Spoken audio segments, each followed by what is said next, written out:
Over the past few weeks, Anthony Davis had been out due to a stress fracture in his foot, leaving him sidelined and unavailable to play on the court in LA. The Lakers were clearly not the same team without AD, but they managed to stay in striking distance of moving up in the Western Conference. But after 40 days, 960 hours, AD is officially back to suit up for the Lakers.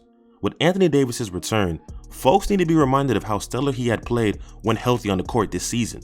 Coming off from injury in 2022, many people wrote him off in his terms of talent amongst his competition, and AD has reminded the entire NBA world why he's a two-way unicorn that can disrupt opposing teams on defense and dominate on the offensive end as well. And so far, AD, when healthy, has been the Lakers' best player while posting career highs and has been one of the best defensive anchors in the NBA this year. But this version of Anthony Davis is slightly different from the previous seasons we've seen from him. He's embraced the center position, added more weight and strength, and has become much more efficient from the floor while taking smarter shots. AD's return could be the switch that changes the direction of the Lakers' outlook this season. From a basic standpoint, AD is statistically producing like the top 10 talent we grew familiar with a few seasons back. He's currently averaging 27 points, 12 rebounds, which is a career high, 2 assists, 2 blocks a game while shooting 59% from the field. This is the most efficient he's ever been in his career while scoring 27 points a game, which is a massive improvement. From a numbers standpoint, you could argue that this current version of AD is having a similar offensive season compared to his 2018 season where he finished third in MVP voting behind James Harden and LeBron James. Now these are just numbers, let's not go too crazy. But like I stated, AD has modified his game within this season for the Lakers that differs from what we've seen before.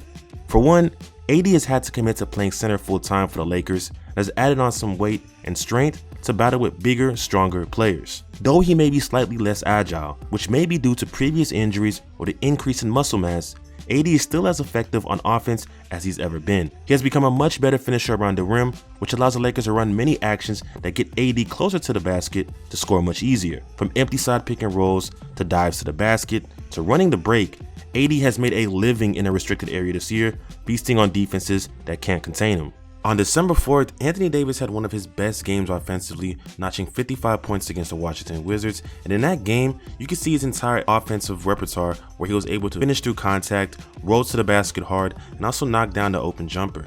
In this game, the Lakers like to run a lot of empty side pick and rolls and dribble handoffs on the empty side that frees up the entire offense and also creates mismatches with the ball handler and Anthony Davis. And Anthony Davis is good enough to where if you have him in a 1v1 action rolling hard to the basket, the defense is going to be in trouble. It creates a lot of mismatches where if you have LeBron James as a ball handler, you have to worry about him, who can pop a floater, and if AD decides to step out, you have to worry about AD's jump shot. And AD hasn't been the best jump shooter, but on the open jump shot, that's a shot that AD can hit, and if he consistently hits that shot, it's going to free up the entire Lakers offense. Because AD is getting quality looks and finishing high quality looks, the numbers showcase why he's the Lakers' prized possession this season. The more efficient AD is and impactful around the paint, it only makes the job for other players on the Lakers to get into a rhythm so much easier. The Lakers missed this type of force over the past month, and the rim pressure AD provides is hard to make up. LeBron, though, has shined and upped his play during Anthony Davis' absence and has shook off his slow start to the season, putting the Lakers into his JanSport. And Russell Westbrook coming off the bench has been a positive adjustment for the overall direction for the Lakers. But the most consistent piece for LA has been DeBrow and his production so far. If you compare last year to this season, you can see how important Davis has been and how well he has improved for LA and for his overall confidence. It's a key important note to highlight that this Anthony Davis has accepted a center role and has adjusted his game so that the Lakers are in a better situation to compete in the Western Conference, knowing that AD has publicly stated how he'd rather not play the center position. But he has made that unselfish choice for the better outcome of the Lakers, and his performance when healthy this year has shown how it has been a positive transition and why many people were wrong to write off AD. AD has been sensational defensively and a stout defensive anchor for a team that does not have the best defensive skilled players in their rotation. When AD is in the lineup, he provides elite rim protection for the Lakers, disrupting shots and rebounding at a high level while being stout enough to switch on the perimeter when needed. He had the best defensive rating on the team before his injury, and the Lakers were a top 15 defense at one point in the league this year. Even without solid point of attack defenders, versatile wings, and another backline defender, AD has done everything possible to boost the Lakers defense where they're lacking. Alongside Jaren Jackson Jr. from the Memphis Grizzlies, Anthony Davis and Triple J are the only players in the league averaging more than 1 steal and 2 blocks a game this year. Anthony Davis has been so good that he obviously deserves consideration for an all-defensive team this year, and the only thing holding him back is missed games and AD staying healthy, which we know has been an issue. AD's increase in physicality due to him playing center and increase in strength has aided him on the defensive end, which has made him much more menacing for teams to face when he's in the middle of the paint. He's still the athletic beast that can rise and swat opponent's shot into the stands, and even with a bigger size in terms of muscle, AD still has some of the best lateral movement for a big man in today's game to defend players that are smaller than him.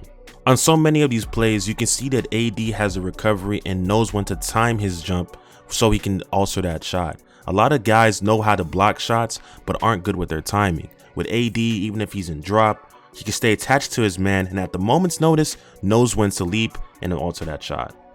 On this play, you can see how AD is switched onto a guard, and even though he switched onto a guard, he's able to recover back and still swat that ball out of bounds.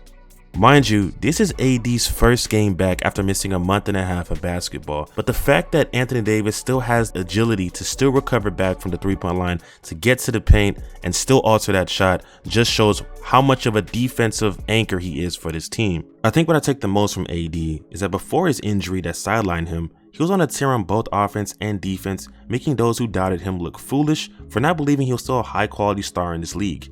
Even myself, for the last 2 seasons, questioned if we would ever see AD revert to his 2020 dominance when he won an NBA championship. Players like Giannis, Jokic, Embiid, who are AD's rival competitors, have flourished and are clearly top 10 talents. And so many people were unsure on what Anthony Davis would look like in his Lakers system after missing the playoffs and dealing with injuries.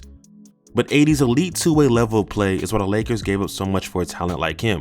There aren't many players in this league that can do what AD does on a nightly basis on both ends on the floor on a poorly constructed roster intended to compete. And because of his play this year, many people have hope that the Lakers can somehow click and start making a run once AD is acclimated back into the starting lineup. The Western Conference, if you haven't checked, is all over the place. Though the Lakers are hanging around the 12th seed, they're only 3 games back from the 5th seed in the Western Conference.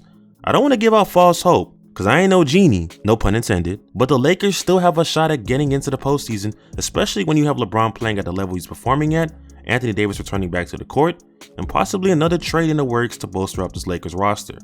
The key for AD is simple: stay healthy, which has been an important storyline for the season, which has caused him to miss more than 20 games this year. He'll need to slowly be worked back into the rotation, but as he gains more reps, in game and in practice, as long as he's 100%, I truly believe Anthony Davis will make a huge impact on the Lakers' current standings in the Western Conference, which would be great, especially for a player that gets criticized by the fans and media and will be responding back with a revenge-type season. Hopefully, the Lakers can gain some momentum off of the back of AD's return, because he's proven already earlier this year that he can get back to playing like one of the top 10 players in the NBA. What do you guys think?